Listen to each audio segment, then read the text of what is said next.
é o atual diretor do programa de Colégio Internacional de Filosofia em Paris, viajou o mundo inteiro, foi secretário da Sociedade Brasileira de Estudos Clássicos, fez pós-doutorado em Paris uma vez, gostou e fez outra vez, na Sorbonne, e foi professor visitante na École Normale Supérieure de Paris 2 vezes, 2001, 2012 e 2013. É uma pessoa incrível, que eu tenho uma honra aqui de mediar, e que vai hoje apresentar a conferência Eros e Dionísio em busca de uma filosofia em delírio. Nós vamos começar às 2h30, mas nós temos um pequeno ritual a realizar, que o nosso mestre orgiástico vai promover aqui, não é isso? São abluções catárticas. Obrigado pela apresentação, Maurício. Agradeço as palavras gentis e um pouco exageradas, mas foram exageradas para o bem, então agradeço. Agradeço aos organizadores, muito especialmente a Paula e também a Mariana, que deve estar chegando, e agradeço a presença de vocês. Como disse o Maurício, nós, para falar de Dioniso, nesse encontro de Eros com Dioniso, precisamos proceder a uma evocação. Então, eu vou fazer essa evocação servindo Dioniso na taça.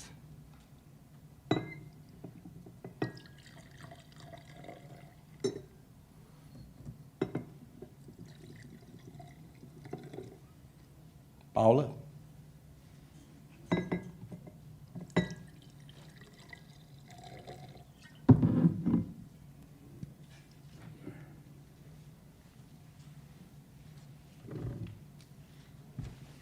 Graças ao delírio surgiram os ritos catárticos e iniciáticos, pondo o que neles participa ao abrigo dos males, tanto do presente quanto do futuro, e fazendo com que os homens, animados de espírito profético, encontrem o meio de proteger-se contra aqueles males. Evoé.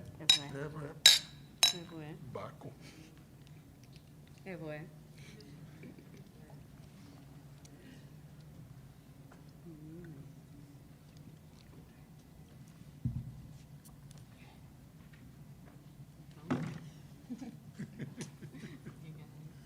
Muito bem.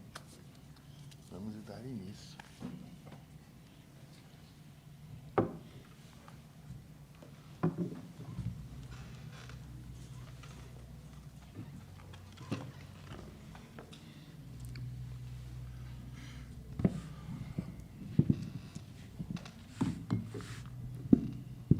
Eros e Dioniso são reunidos pela primeira vez na filosofia no Banquete de Platão, no diálogo Banquete de Platão. A minha fala será sobre Dioniso no Banquete de Platão, por uma filosofia em delírio.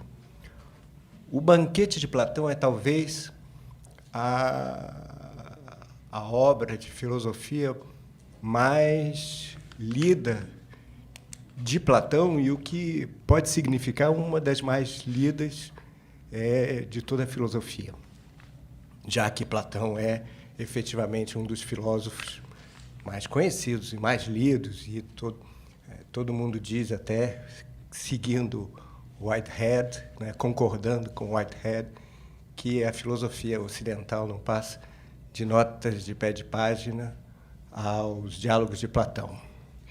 Eu vou começar apresentando algumas dessas notas de pé de página ao diálogo Banquete de Platão, que eu imagino que a maioria de vocês já conhece, mas que eu vou lembrar aqui de uma forma resumida, para depois entrar no detalhe que eu quero trazer aqui à baila, à discussão com vocês. A minha ideia principal é mostrar que a maioria dessas notas de rodapé feitas ao banquete de Platão consideraram, claro, o caráter erótico do banquete, que trata nos diversos discursos ali presentes do amor, eros. É uma festa, o banquete é uma festa, depois de outra festa comemorando um festival. Tudo isso é extremamente dionisíaco, até porque o festival é um festival de tragédias. Depois do festival de tragédias, o festival, como todos os eventos importantes gregos são competições, o festival tem um vencedor. O vencedor do festival de tragédias daquele ano foi um tragediógrafo chamado Agatão.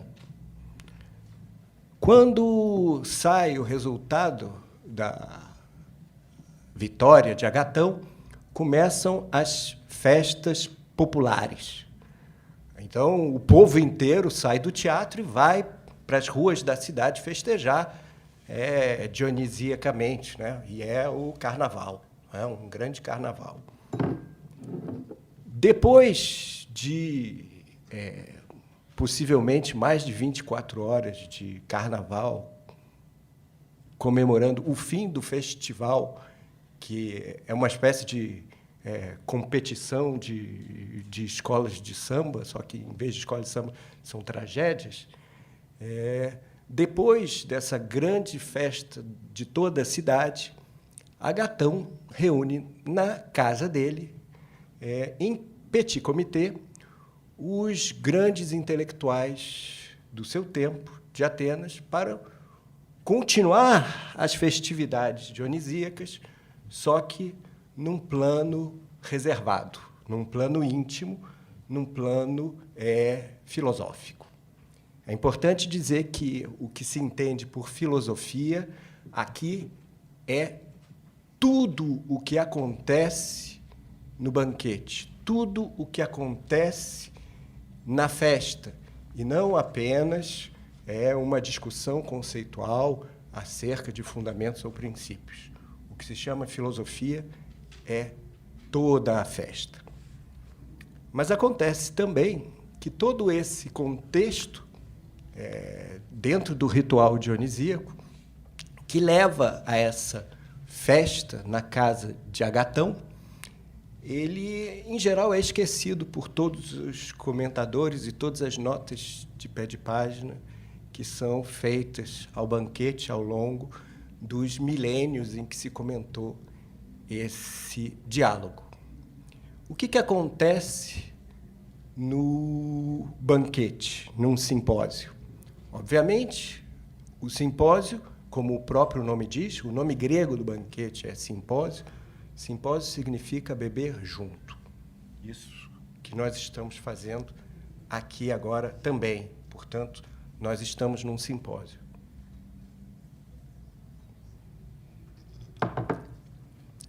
No simpósio, além de beber, o simposiarca, aquele que preside a ordenação do simpósio, a primeira coisa que ele faz é dizer quanto se deve beber. E nunca é uma medida baixa, é sempre uma medida alta. Todo mundo tem que alcançar essa bebida, esse grau.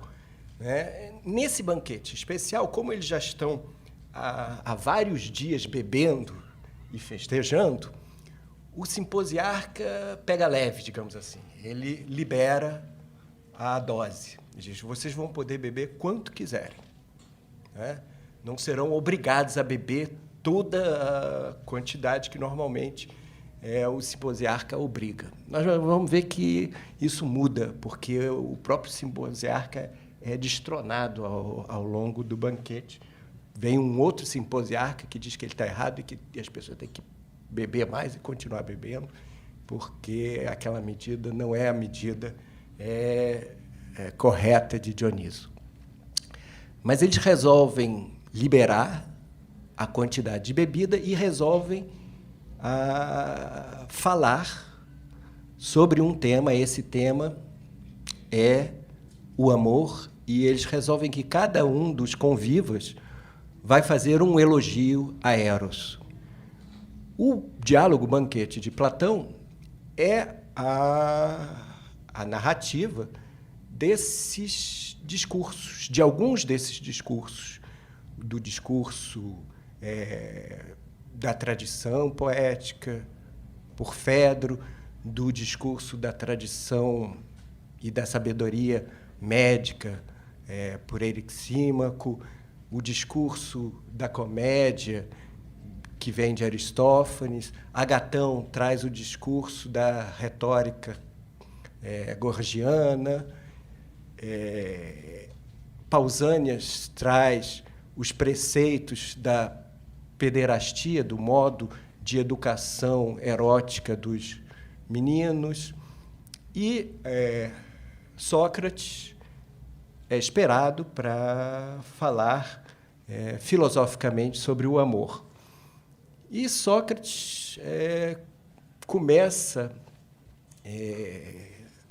refutando, né, ao seu modo, o discurso anterior, que tinha sido mais belo até então, mas, a partir de um certo momento, ele passa a palavra para uma outra personagem, que é Diotima, uma máscara que Sócrates assume para continuar a falar do amor.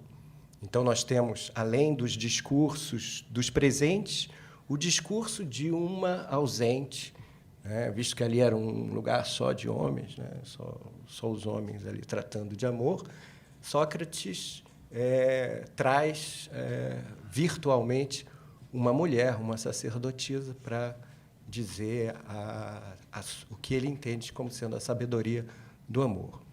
E depois de todos fazerem esses elogios a Eros, ainda chega uma nova personagem precipitando-se, vindo da festa popular, completamente bêbado, que é Alcibíades, que é um dos amados de Sócrates, e ele assume a posição de simposiarca, toma o lugar do que tinha dado a medida, liberado a medida. Ele diz: não, vocês têm que beber muito mais do que isso, só eu estou embriagado aqui, vocês todos têm que ficar embriagados. E ele dá um outro tom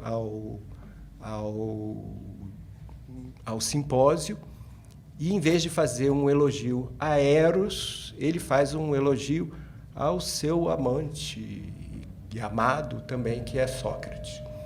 Esse é um resumo do banquete, e para vocês lembrarem, e para aqueles que nunca leram, ficarem com gosto para ler.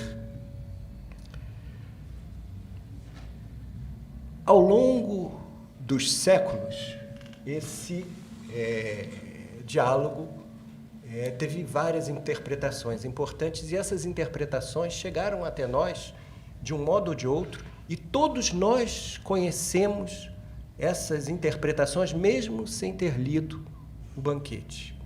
Mesmo quem não leu o Banquete já ouviu falar, já comentou, já entendeu o amor a partir de uma das categorias lançadas pelo Banquete, e principalmente pelas interpretações do Banquete ao longo da história. Aqui eu estou mostrando o texto em que aparece Dioniso explicitamente no diálogo Banquete, que é justamente na fala de Sócrates, dizendo que Aristófanes, ali presente, não vai recusar-se a falar de Eros. Eles estavam escolhendo o tema, porque é disso que ele sabe falar: Eros, Afrodite, Dioniso. Então, ele junta, pela primeira vez na história da filosofia, esses deuses. Esses deuses aparecem em outros momentos da história da filosofia, mas assim, juntinhos, essa é a passagem, digamos, fundamental, o pilar de onde nós podemos falar da tradição que pensou como possíveis de estar juntos, Eros e Dioniso. E o estranho justamente é que essa tradição posterior tenha excluído Dioniso das suas leituras do banquete, tenha falado muito de Eros, óbvio, não tem como não falar de Eros, é o tema de todo o diálogo, mas Dioniso ficou um pouco de fora. Nós temos, sem dúvida, eu gostaria de ver um pouco também. Nós temos, sem dúvida, a presença de Eros no banquete, Eros e Afrodite. E todas as leituras, todas as interpretações vão trabalhar a ideia de Eros, e principalmente duas ideias muito importantes do ponto de vista filosófico: a ideia de filia e a ideia da maiêutica. A filia, o desejo, é uma das características do filósofo. O filósofo não é um sábio, mas é alguém que tem uma filia pelo sophon, pelo saber. Então, ele ambiciona, ele deseja o saber, de modo que a filia, o desejo, o amor é característica, uma atitude característica do filósofo, né? Ele deseja o que é belo e deseja o que é sábio. Então, nós podemos dizer Eros, na forma da filia, é uma presença constante na filosofia. Uma outra característica erótica que aparece no banquete é a maiêutica, apresentada por Diotima. Um tipo de amor que não é apenas o amor da atração pelo desejo, né, que aparece sobretudo nos discursos sobre o amor entre homens, o desejo por outro homem, né, aparece como o objeto de desejo, o belo, como sendo o outro homem. Mas Diotima, como mulher, ela traz uma outra forma de amor, na voz de Sócrates, com Máscara de Diotima, que é a ideia do desejo em vista da procriação. Então, ela fala, ela, né? Você tem uma máscara dupla de Sócrates e Diotima, que o amor é em vista de gerar. E a geração se torna também algo importante dentro da ideia erótica da filosofia. E a maiêutica socrática, que é a arte da parturição, de ajudar a nascer, a fazer aparecer, no caso, a verdade, passa a ser uma atitude erótica também da filosofia.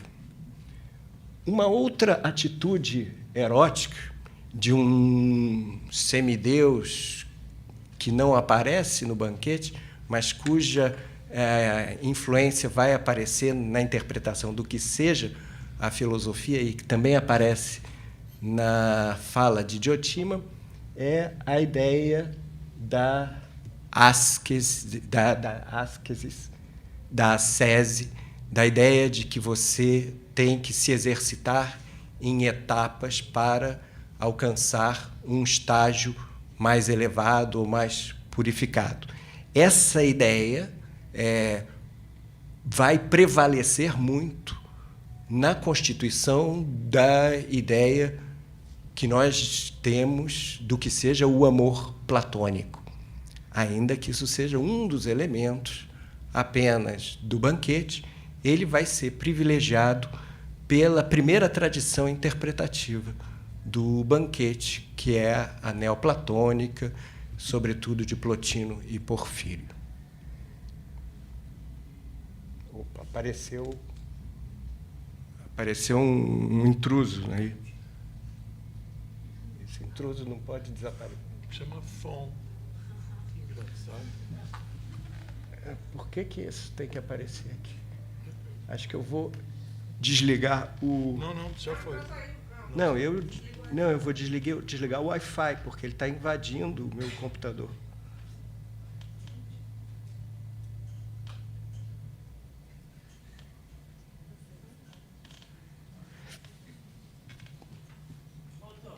Voltou. Então, aqui. Opa.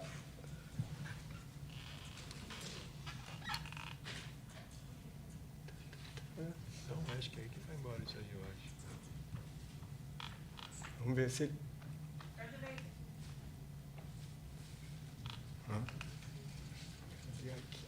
Aqui.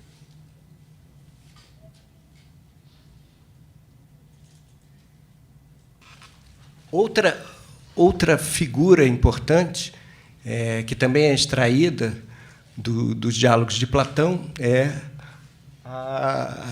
e que também constitui o que se entende como filosofia, é o lado apolíneo da filosofia, ligado à racionalidade, ligado ao exame, à skepsis, ligado à dialética, ligado também à política. Apolo, Eros, Hércules estão presentes nas notas de pé de página da história, de interpretação do banquete, mas Dioniso, uma ideia de filosofia trágica, uma observação do lado entusiástico, do entusiasmo e do lado iniciático, isso é esquecido ou ocultado, passa-se por cima. Aqui eu vou mostrar algumas das notas de pé de página importantes da filosofia ao banquete de Platão. O fundo, a Vênus de Botticelli, é uma dessas notas. A Vênus de Botticelli, ela segue exatamente a descrição poética que Poliziano faz do nascimento de Vênus na sua tradução da Ilíada de Homero. E o modo como ela é retratada, né, esse modo de uma certa forma deserotizado, né, é quase uma santa que está aparecendo ali, e a nudez dela é uma nudez pura, ela é totalmente dependente da interpretação que Marcílio Ficino faz do Banquete de Platão. A interpretação de Marcílio Ficino é uma das coisas mais fantásticas em termos de transformação que a filosofia já fez. Ela pega, por exemplo, a segunda fala do banquete, a fala de Pausanias, que é um discurso sobre os modos corretos da pederastia ateniense, isto é, como é que você tem que conquistar um belo jovem, como é que o belo jovem tem que se portar com relação ao seu amante, o que o amado tem que fazer, o que o amante tem que fazer, quem tem que ser ativo, quem tem que ser passivo, como é que se portam as outras cidades, Esparta, onde esse tipo de amor é mais forte, ou outras cidades onde é menor. Ele faz toda uma explicação dos modos de como se deve realizar a pederastia. Ele faz uma deontologia pederástica, né? E Marcílio Ficino, no De Amore, que é um comentário ao Banquete de Platão, em que tem um comentador e que faz um discurso de comentário a cada um dos discursos do banquete. Quem faz o comentário de Pausanias, só para dar um exemplo da transformação, é um bispo católico que faz um tratado de teologia cristã em cima do discurso de Pausanias, que é um discurso de deontologia pederástica. Então, você transformar como os cidadãos educados devem educar sexualmente os jovens meninos num tratado de teologia cristã, é realmente uma operação retórica fantástica, né? Nem o Delaniol, eu acho que conseguiria fazer e produzir uma operação de retórica tão forte quanto essa. Mas essa operação ela foi tão forte que realmente ela criou a ideia que nós temos do amor platônico, um amor idealizado, que não passa pelos corpos, um amor que nunca alcança o objeto amado, que pensa apenas na alma. Toda essa ideia que nós chamamos normalmente de amor platônico vem dessa leitura de Marcílio Fitino, né? E a própria obra maravilhosa que todos nós conhecemos do Botticelli também é uma interpretação totalmente dependente dessa leitura. Botticelli segue exatamente a poesia de Poliziano. Poliziano é um dos acadêmicos do Círculo de Florença, que é presidido por Marcílio Fitino. Uma outra interpretação importante, à qual nós temos acesso de Platão, é a interpretação de Nietzsche. E eu estou botando Nietzsche / Colli, porque o Giorgio Colli é talvez aquele que faz a melhor leitura contemporânea da interpretação nietzschiana de Platão. Não é? Ele vê que a leitura nietzschiana de Platão ela é dependente do conceito de vontade e representação de Schopenhauer. Ele constrói o apolíneo a partir da ideia da representação de Schopenhauer, o dionisíaco a partir da ideia de vontade da música, e ele decifra o que é o apolíneo e o dionisíaco em Nietzsche e a leitura que Nietzsche faz de Platão. A leitura que Nietzsche faz de Platão, por mais que Nietzsche seja um filósofo trágico, um filósofo dionisíaco, não é uma leitura dionisíaca, não é uma leitura trágica. Ao contrário, Sócrates e Platão aparecem como justamente os antípodas de uma filosofia trágica, né? Como a decadência apolínea que vai subjugar a força de Dioniso. Nietzsche ainda é muito dependente da filologia e da história da filosofia tradicional pré-nietzschiana, né? Ele vai mudar isso, mas ele ainda lê Platão dessa forma. No século XX, nós vamos ter novas leituras do Banquete de Platão que vão transformar também o nosso modo de ler Platão, não é? E que vão ser importantes também contemporaneamente. Toda a ideia de estilística da existência, de estética da existência, de cuidado de si, de construção, de assujeitamento, de construção de uma individualidade na forma quase de uma obra, como um artista cria a sua existência. Toda essa ideia importantíssima que vai aparecer na história da sexualidade do Foucault, ela é, em grande parte, aurida dos discursos do Banquete de Platão, especialmente esses discursos deontológicos, como o discurso de Pausanias, né? Mostrando como é que, para ser um belo rapaz, um bom e nobre cidadão, você tem que se portar sexualmente dessa maneira, sendo ativo desse jeito, sendo passivo daquele jeito, sendo mais cuidadoso com isso ou mais cuidadoso com aquilo. Ele mostra que toda a sexualidade grega ela é construída como uma estilística e não pensada a partir nem da questão simplesmente da saúde ou de uma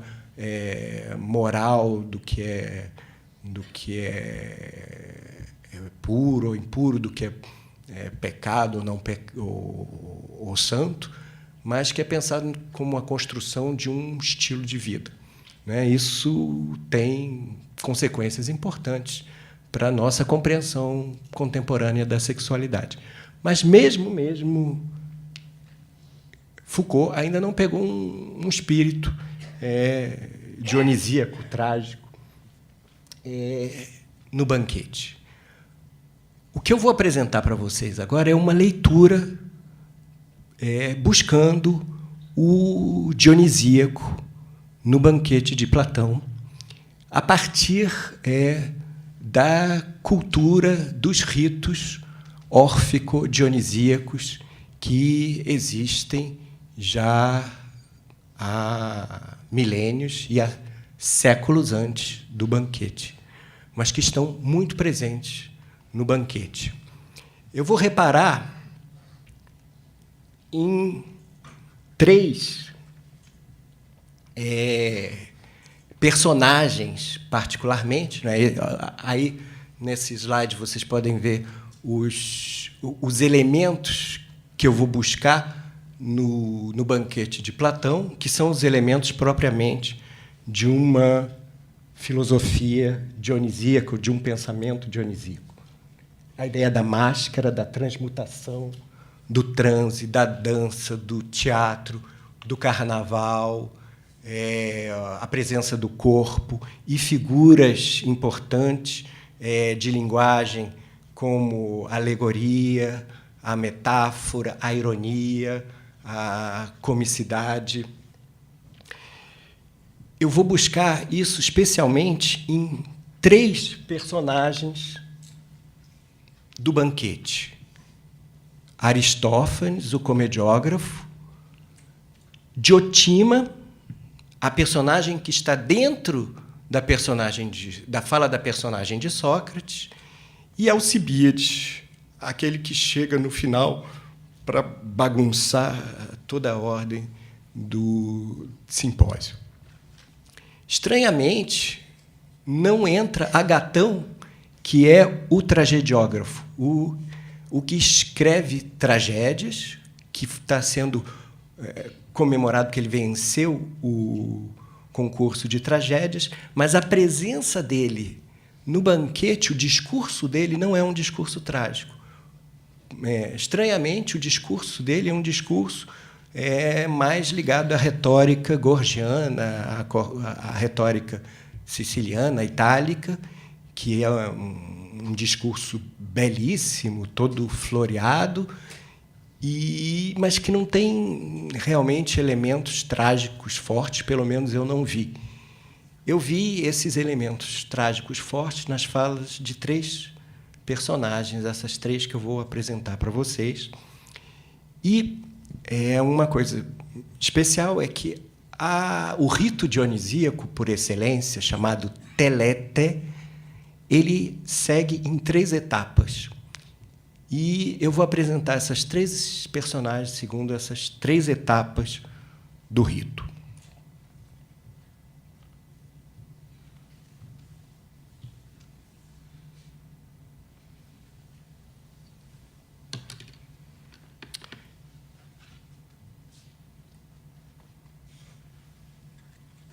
A primeira personagem é Aristófanes.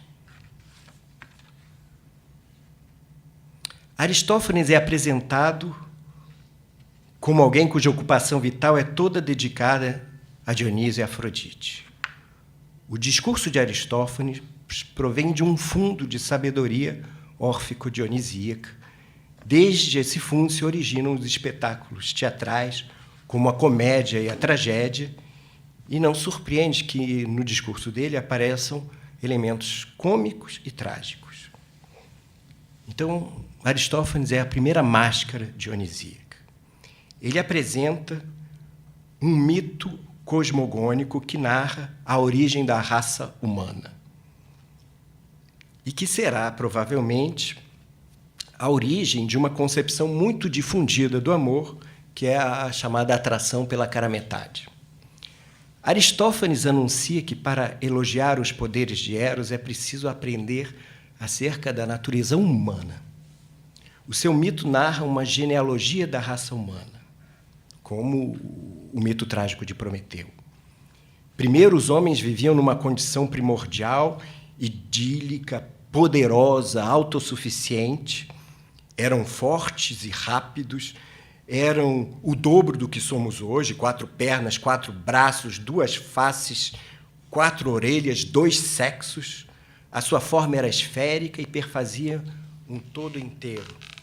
E não havia apenas 2 gêneros, mas 3. O masculino, filho do sol, o feminino, filho da terra, e o andrógeno, filho da lua. Esse com características do macho e da fêmea. Eles eram muito poderosos e se bastavam a si mesmos. E voltaram-se arrogantemente contra os deuses. Zeus castiga essa híbris partindo-os ao meio. A descrição dos homens bola e da cirurgia de corte e costura empreendida por Zeus e Apolo é obrada toda com as figuras e vocabulário da comédia, com direito a cambalhotas, saltos pernetas, repuxos de peles, umbigos remendados, pregas e rebites. No fim da operação, a quantidade de homens foi dobrada, né? Aconteceu uma meiose. Mas o poder foi enfraquecido à metade. E o principal, deixaram de ser autossuficientes, ganharam essa nossa condição humana de seres carentes, que precisam correr atrás do que os satisfaz. Não são mais todos inteiros, mas seres a que falta parte. Metades dispersas, eles corriam para se enlaçar com as metades partidas e, quando se uniam, não se desgarravam, e de inércia e inanição sucumbiam inseparáveis. Os deuses novamente tomaram providências. Mudam os sexos dos humanos para frente, fazem com que da união dos sexos se dê a geração da prole e, o principal, fazem com que daquela união surja o gozo e a satisfação, de modo a permitir que os amantes se separem e possam voltar a levar os outros afazeres da vida. Essa é uma sagacidade aristofânica. O prazer não é o que atrai os amantes, mas é aquilo que permite que, saciados, possam separar-se. O prazer é um fim como extremo que consuma e encerra o movimento do desejo, é o fim escatológico do desejo. O amor portador de gozo é o que cura a indigência da cisão primordial e, ao mesmo tempo, que permite uma vida harmoniosa a cada uma das metades humanas. Essa união amorosa ganha o nome, em Aristófanes, de symbolon, a peça de cerâmica que os amigos quebram em 2 em sinal de amizade e hospitalidade. Cada amigo é portador do que completa o outro. Assim, ele fornece a chave interpretativa do mito, que vai se consumar na sua definição do amor. É ao desejo e procura do todo que se dá o nome de Eros. Eis o núcleo do que chamamos de sabedoria dionisíaca, o eterno retorno, a desagregação em partes como falta, a procura do todo, a resolução catártica no todo. O tema e estilo do texto remete ao mito cosmogônico proferido pelo coro da comédia As Aves de Aristófanes. Nesse caso, o autor real, não a personagem do banquete. Não há como não suspeitar de que esse texto tenha orientado Platão na composição do discurso ficcional. Trata-se de uma cosmogonia, sob a perspectiva das aves, em que o elemento primordial gerador é um ovo posto pela noite e as divindades são todas aladas. Aristófanes explora a imagem ovípara de modo cômico, mas a expressão de cosmogonias com imagens de ovo e de deuses alados, particularmente o amor, não é nova. A esfera e o ciclo são imagens recorrentes da sabedoria dionisíaca. Além disso, temos a presença de Eros com seu poder responsável por misturar todas as coisas e entrelaçar os amantes. A construção do mito cosmogônico das aves segue em forma de paródia a cosmogonia presente nos mitos órficos, aproveitando as imagens, as entidades cósmicas e o fundo de sabedoria dionisíaca sobre uma felicidade no todo esférico originário. Para mimetizar Aristófanes, Platão não escolheu reproduzir algum texto do comediógrafo, mas teria utilizado o mesmo método de parodiar comicamente a partir de fontes de mesma linhagem. Não copiou Aristófanes, mas, como bom dramaturgo, colocou-se na perspectiva de composição poética. Assim, acreditamos que o mito antropogônico contado pelo Aristófanes do Banquete é construído a partir dos mitos antropogônicos órficos, assim como o mito cosmogônico das aves é feito a partir dos seus mitos cosmogônicos. O mito antropogônico órfico, por excelência, é o mito do esquartejamento de Dioniso. Dioniso é o elo cósmico entre as divindades imortais e os entes mortais. Dioniso é a vida que se renova nos ciclos da natureza, as estações, o revezamento de gerações. Nele, a morte não é o acabamento, mas o retorno ao ponto de partida para um novo ciclo. É esse mito do esquartejamento e da ressurreição de Dioniso que está latente no mito dos humanos nascidos do corte em duas metades, contado pelo Aristófanes do Banquete, com a mesma trama trágica e seus elementos significantes, ainda que às vezes remisturados. No mito órfico de iniciação, a Telete, a morte e o renascimento de Dioniso Zagreu procedem imediatamente ao surgimento dos homens. Os titãs despedaçam, cozinham, assam e comem Dioniso, menos o coração, recolhido por Atena, e os restos, que são sepultados por Apolo. Zeus fulmina os titãs. De suas cinzas, ou mais provavelmente da fuligem, nascem os homens.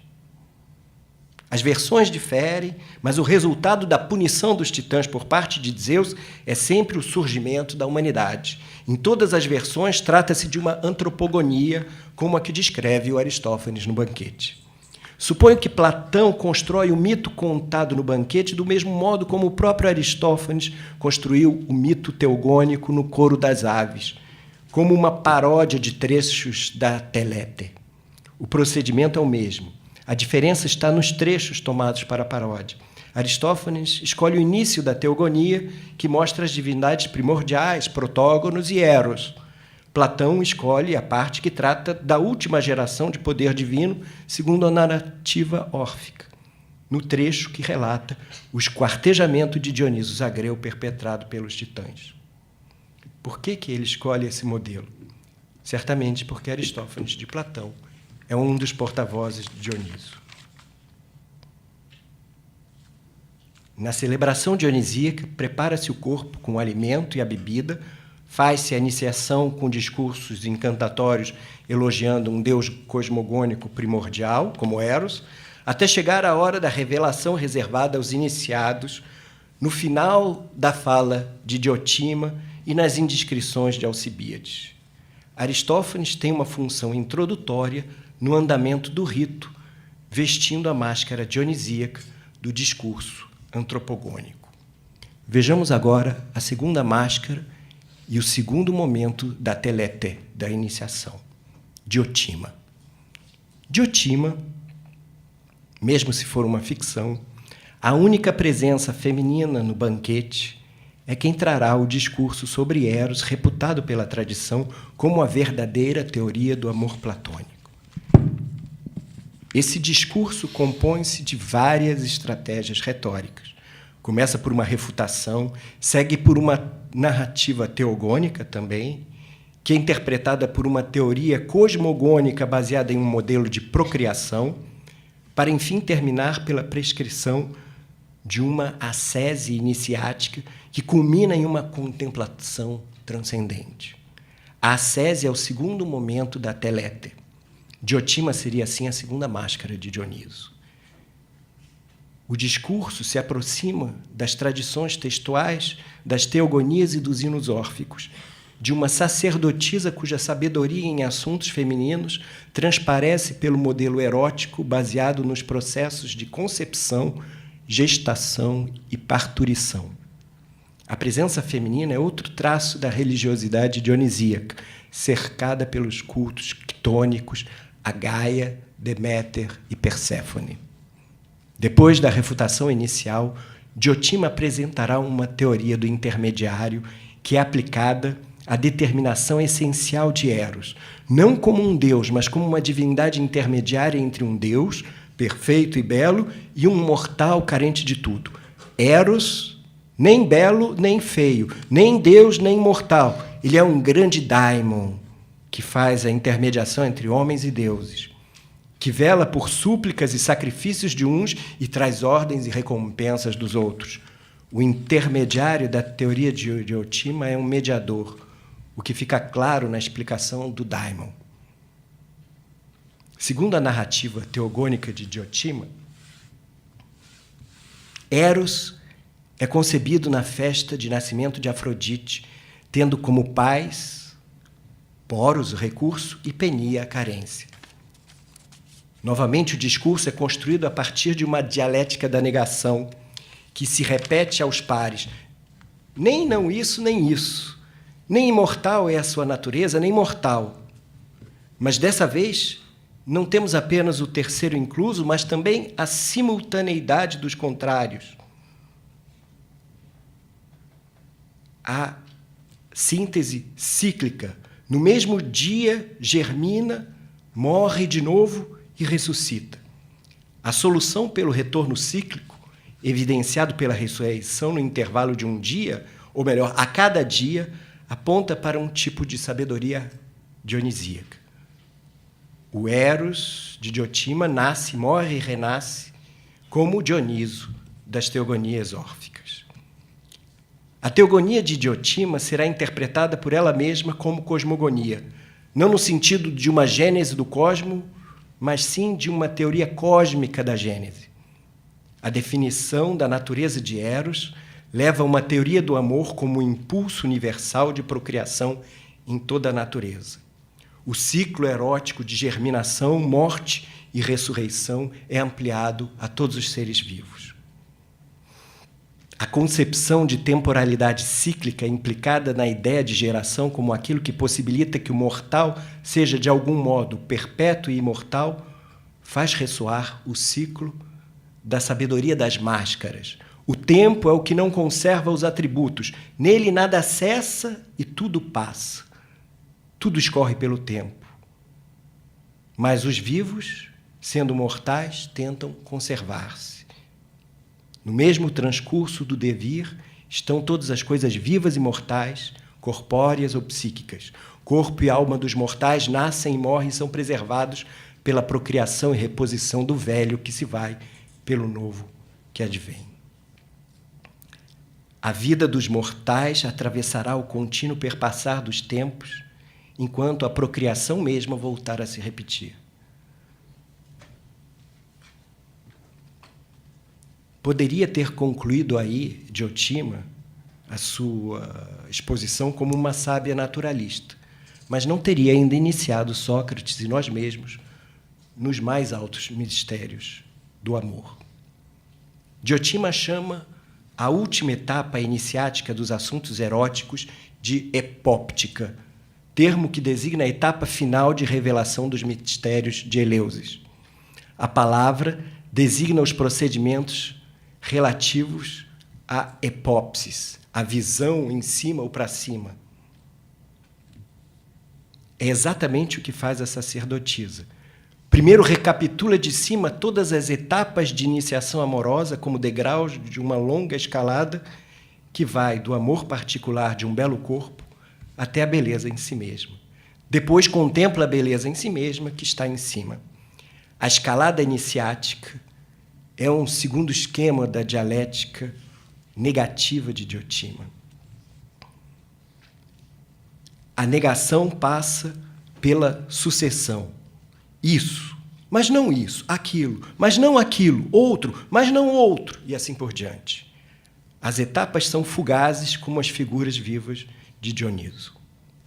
Diotima explica em detalhe cada etapa da ascese amorosa e como ultrapassá-la para a seguinte, A superação de cada degrau implica em alcançar um maior grau de universalidade e beleza, de modo que as etapas anteriores são subsumidas pelas posteriores.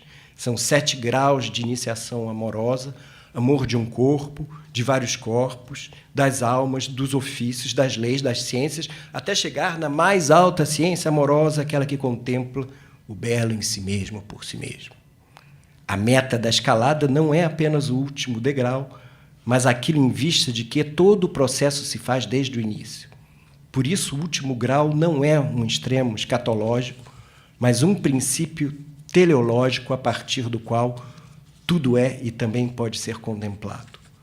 O próprio belo em si mesmo é também o que dá sentido e torna bela cada etapa anterior e cada um dos seus objetos. Tudo só é belo porque participa desta ideia de beleza superior. Mas também essa ideia só ganha sentido quando se passa por todas as coisas que levam até ela.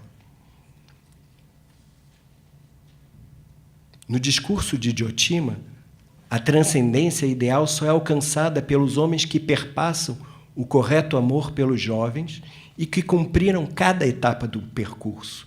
Não se oferece um salto sem esforço e sem a experiência dos diversos níveis de amor. Não se condena de modo precipitado e ingênuo as etapas que têm de ser vividas para serem superadas.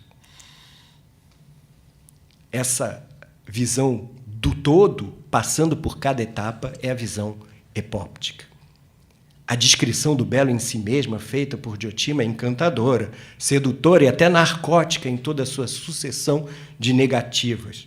E nós corremos o risco de nos perder nos 20 períodos ritmados de qualificação privativa antes de perceber a decisiva frase sobre sua positiva universalidade. Diotima dá margem, até estimula uma interpretação ascética, que vai predominar no platonismo. Quando ela fala do próprio belo, nítido, puro, simples, e não repleto de carnes e coisas humanas, de cores e outras ninharias mortais, mas o próprio divino, belo em sua forma única. Mas essa é a descrição do belo em si mesmo e não de todo o percurso filosófico que se cumpriu para alcançá-lo. A verdade é todo o caminho, cuja negação é a roda feminina dionisíaca da dialética que o percorre. Mas a verdadeira epópse ainda está por vir. Ela vem abrindo as portas da casa de Agatão e chega na figura de Alcibíades. E permitam-me agora apresentar a terceira e última máscara de Dioniso no banquete, extrapolando um pouquinho o meu tempo. Dioniso permite. Alcibíades. Uma extrapolação pura. Alcibíades é lido tradicionalmente como a representação de como não deve se portar um homem na condução do amor. Mas Platão é sempre e será filósofo, de modo que também pelos modos destemperados e pela fala embriagada de Alcibíades será dita a verdade. O próprio Alcibíades desafia Sócrates a interrompê-lo se não a disser. É dita por Alcibíades uma verdade reservada aos iniciados, que só pode ser dita entre 4 paredes, a verdade revelada pela embriaguez do vinho, o que revela Dioniso. Por isso, eu tenho que dar mais um gole.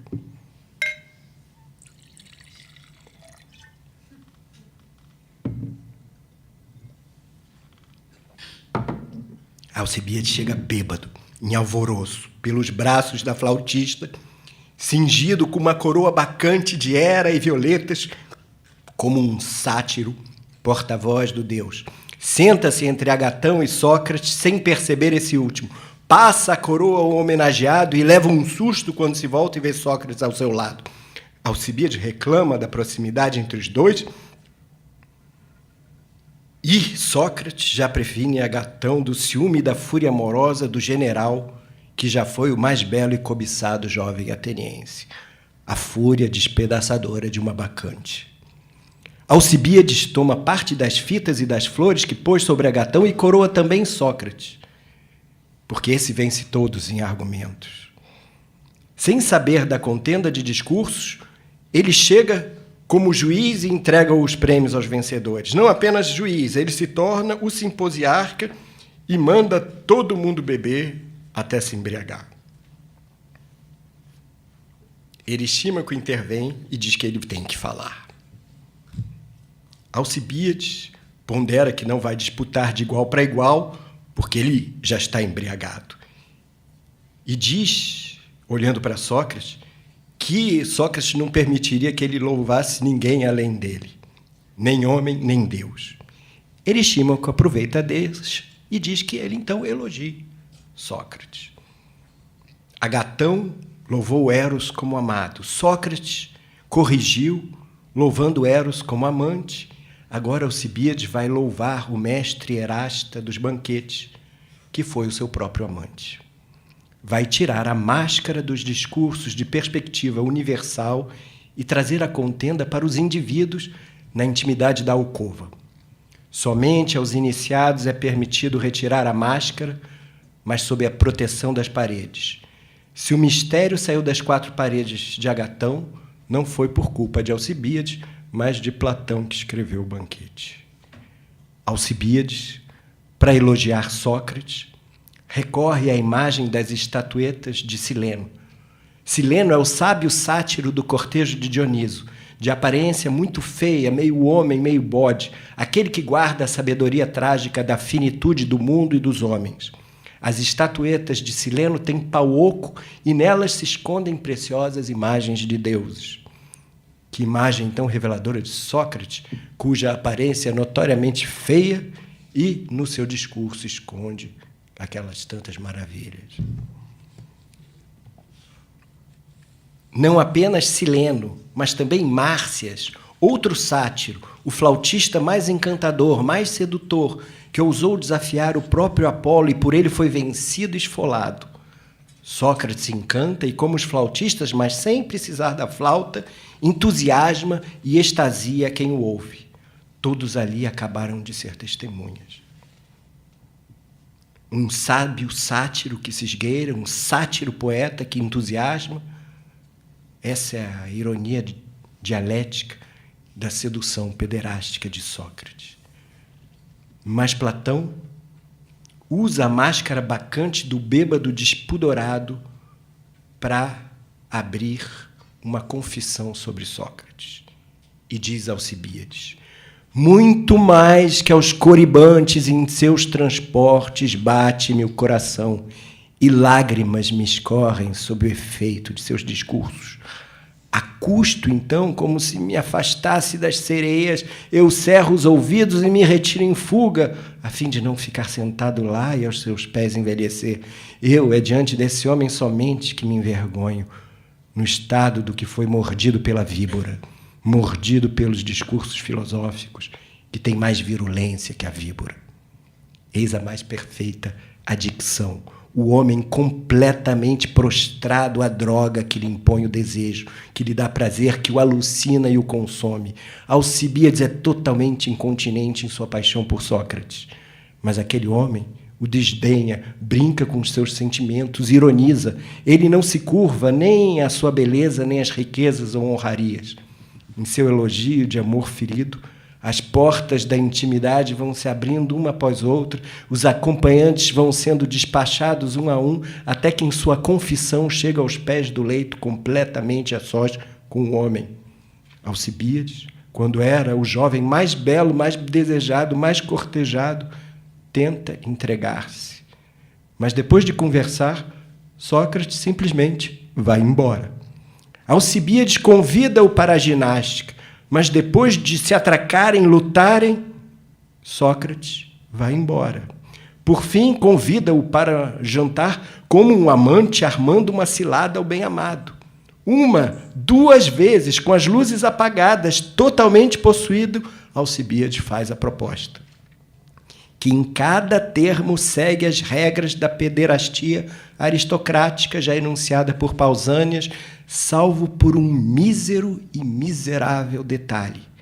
Ele, o jovem, que deveria ser o amado e ouvir a proposta, apaixonado, toma a iniciativa e o lugar de amante Erasta, que devia ser desempenhado pelo mais experiente. Revelação epóptica da vergonha das vergonhas. Tendo passado a noite abraçado com Sócrates, tudo se passou como se tivesse dormido com o próprio pai ou irmão mais velho. Nisso, os juízes que condenaram Sócrates tinham inteira razão. Ele realmente corrompia a juventude ateniense, transformando os jovens de amados em amantes. Invertia-lhes o seu papel social, inversão como as que opera Dioniso em todo o carnaval. E se ao fim os jovens tornassem-se amantes do saber, então a perversão sincoribante não podia ter sido mais completa. Muito obrigado.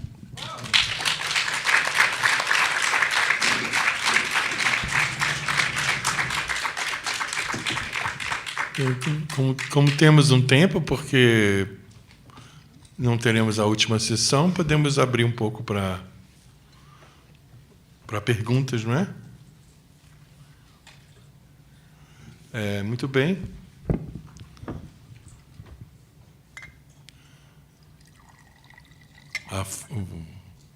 A mesa está posta.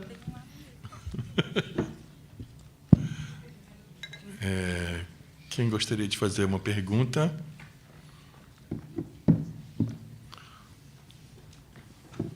Está chegando? Ali. Oi, Leandro, tudo bom? Não tinha visto você. Chegou agora? Puxa, não vi mesmo.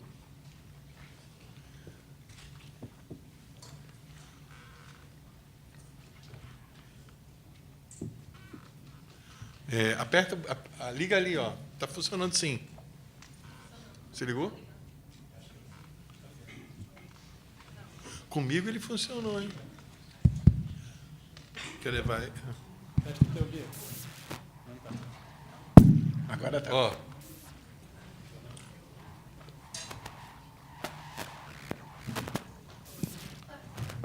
Funcionando. Tá Agora sim. Achei muito interessante a sua fala e me interessa muito o Banquete de Platão. Eu sou psicanalista e eu queria fazer um comentário a partir da sua fala. O Lacan vai retomar o Banquete para criar uma espécie de teoria do amor para ele, que é enunciada pelo Sócrates e Alcebiades. E ele vai adotar essa teoria do amor para pensar a transferência e o amor, né, na psicanálise. E aí, o ponto que ele acentua, que é a teoria do amor como falta, que eu acho que é o que você traz na sua fala, e ele cria uma espécie de axioma, que é amar é dar o que não se tem. E aí eu trouxe um trecho de uma entrevista com o Miller, que eu acho que dialoga com a sua fala, que ele diz que amar verdadeiramente alguém é acreditar que, ao amá-lo, se alcançará uma verdade sobre si. Ama-se aquele ou aquela que conserva a resposta ou uma resposta à nossa questão: quem sou eu? É um comentário que eu articulei a partir da sua fala e queria que você comentasse um pouco. Isso. A teoria do amor como falta aparece em dois momentos importantes do Banquete. Tanto na fala de Aristófanes, né, que vai dar o mito da cara metade, né, falta a outra metade a todos os seres humanos, e ela vai aparecer de novo na primeira parte do discurso de Sócrates, que também faz justamente a correção que ele faz à fala de Agatão, que Eros não deve ser pensado como o amado, ou o belo, ou o objeto do desejo, mas como o desejante. Então, não o amado, mas o amante. Eros é a força do amante, não a irradiação de beleza do amado. E o desejo, assim, é pensado como uma força constitutiva da humanidade, pelo discurso de Aristófanes, né? Porque é um mito antropogônico, significa Eros constitui um traço essencial da natureza humana, enquanto o homem é um ser carente, né?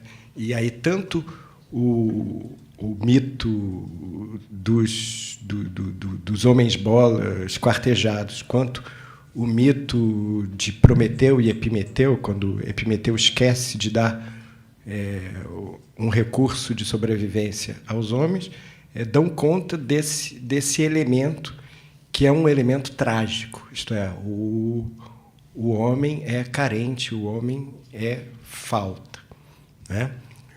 Só que o interessante, digamos, da concepção dionisíaca como um todo é que a falta não se esgota na falta. A falta promove uma força, né? E isso vai aparecer também no primeiro mito no mito que Sócrates conta, que Eros é filho de penia, pobreza, falta, mas também de poros, também de recursos, né? Então entra o outro lado da sabedoria dionisíaca, que propriamente é isso que eu estou chamando de uma dialética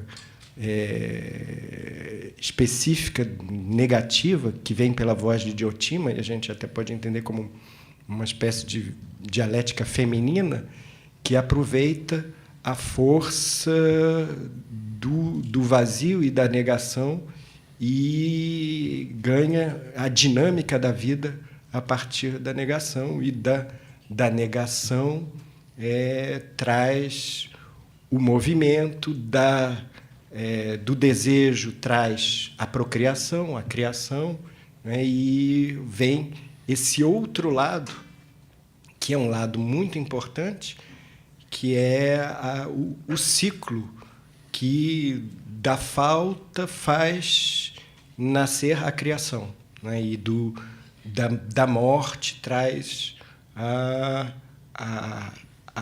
continuidade da vida pelos filhos, né?